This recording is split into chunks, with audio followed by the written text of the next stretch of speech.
That's not a clone trooper helmet. Shut up! Motherfucking killed another cameraman this month. Well, I suppose it doesn't really matter anyway, because today we're gonna celebrate Star Wars Month!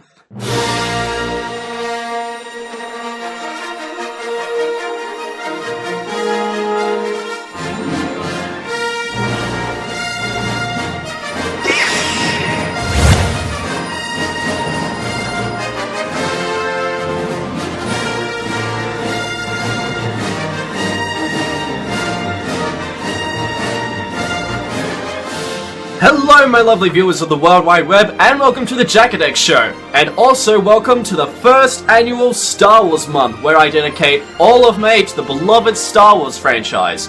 Because, hey, who doesn't love Star Wars, huh?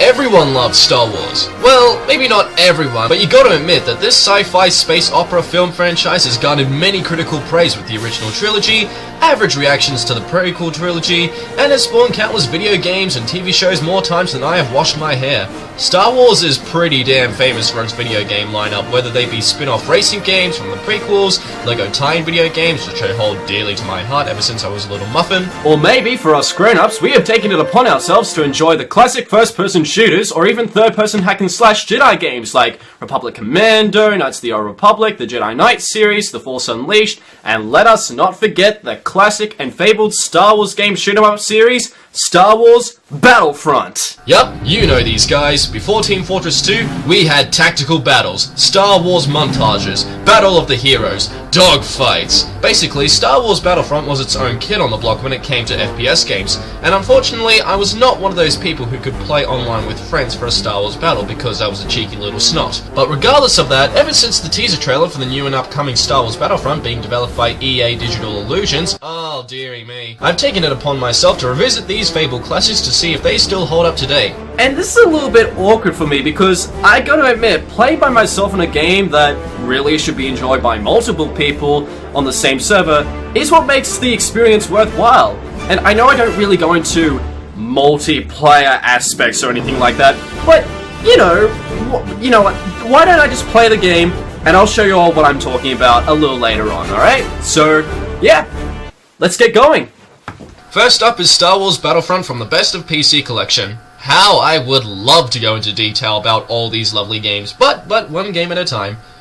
Now firstly, I have to say, it's pretty cool that the intro background of the game is set up like a hologram battlefield display table.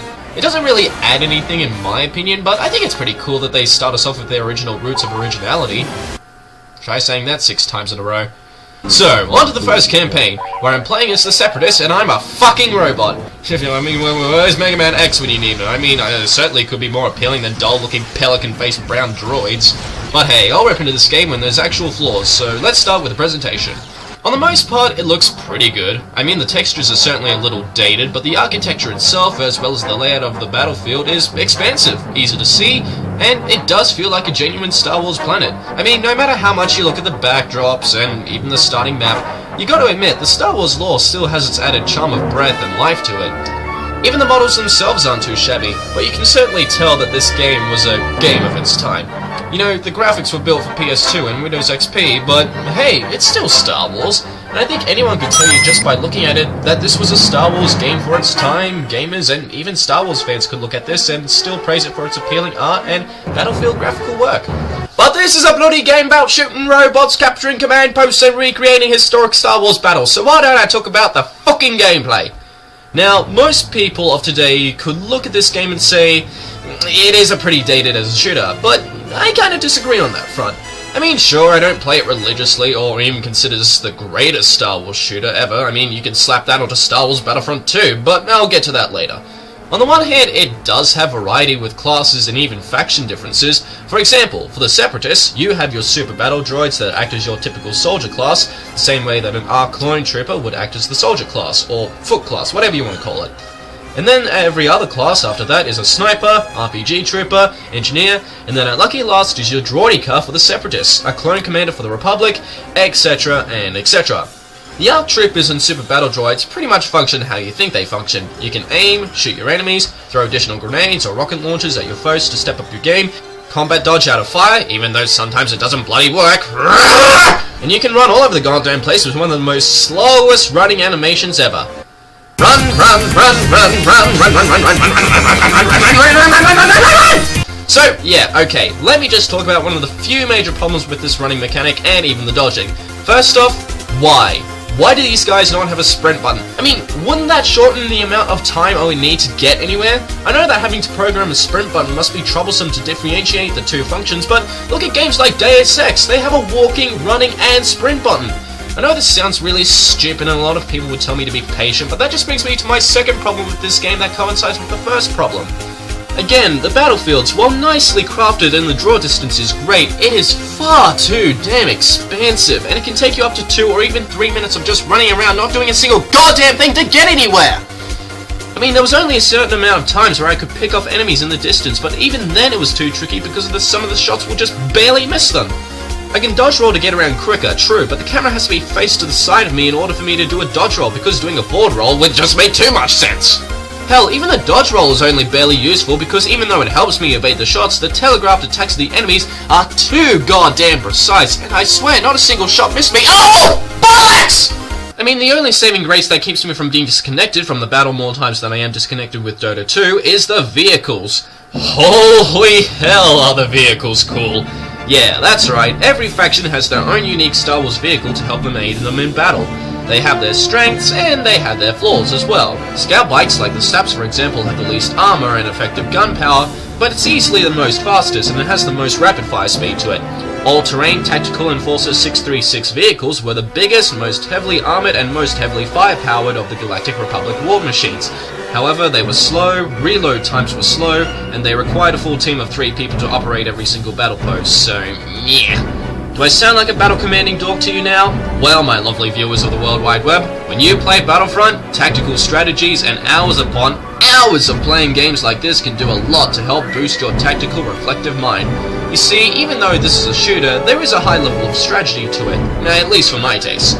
When you go in and play the campaign modes for this game, be ready to face a load of trial and error, because this game wants to make sure that you have a good set of plans ready and that you're familiar with as many or all of the classes to use to your advantage. Kinda like TMNT, the arcade. For example, on the last mission for the Galactic Republic campaign, I took the sharpshooter class and did a little droid picking, because clones do that, and before I knew it, I had found an effective way to stay safe in battle, while also picking off a huge amount of my enemy's reinforcements. Okay, sure, I died a few times and even changed classes to try out different strategies, which didn't really work out, but the idea of using a new strategy for a battlefield situation is highly recommended. Before I knew it, I finished the campaign, skimmed over the other modes because, well, they're not that interesting. Okay, to be fair, this mode of Star Wars worked like a game of chess, where you had to battle on different planets to obtain control of the entire galaxy. And yeah, aside from that, the gameplay is still very much the same. Sure, the different factions have different working types of troops, but the gameplay still remains consistent even on this different mode. I mean, if we really wanted to talk about different modes and, you know, evolution of gameplay, we have to jump straight into the sequel. So, I think I've covered everything I wanted with the game modes, the gameplay, the controls, presentation, so yeah, let's give Battlefront 2 a go, shall we? Okay, so, already got my profile all set up there, easy peasy side squeezy. Let's play the bloody game! And hey, this time the game was generous enough to give us all a tutorial section. But I'm not one for tutorial sections, so let's try out the Galactic Conquest game mode. Now I know what you're thinking, why am I avoiding the main campaign? Well, honestly, it's not all that different from the first game. You still have your standing faction, mission-based objectives, different classes to spawn in and out of, yada yada yada yada. And I just feel like talking about this mode, so suck it! Galactic Conquest works similar to Empire at War. Don't know what Empire at War is? Well, it was a game developed by LucasArts along with several other developing companies to bring us the full-on RTS experience that not only focused on ground combat, but also space combat and planetary control. This mode is kind of similar to that mode. You have credits to start you off, a limited amount of troops, the ability to purchase more classes as you conquer planets and win battles, tactical bonuses to use in battle to affect the outcome of your faction, and you can even build more star cruisers to broaden your conquest for planetary control of the galaxy. But why are we talking RTS talk? Let's discuss what's been fixed since the original, and if there is anything new to the table of Battlefront 2. Well, first off, the graphics got a little bit of an upgrade in definition. I mean, it's not revolutionary, but you can definitely tell it's been improved, and it's still Star Wars look. The shooting's still pretty solid, the combat roll is still pretty useful, and they also added a forward roll, and they put in a sprint feature!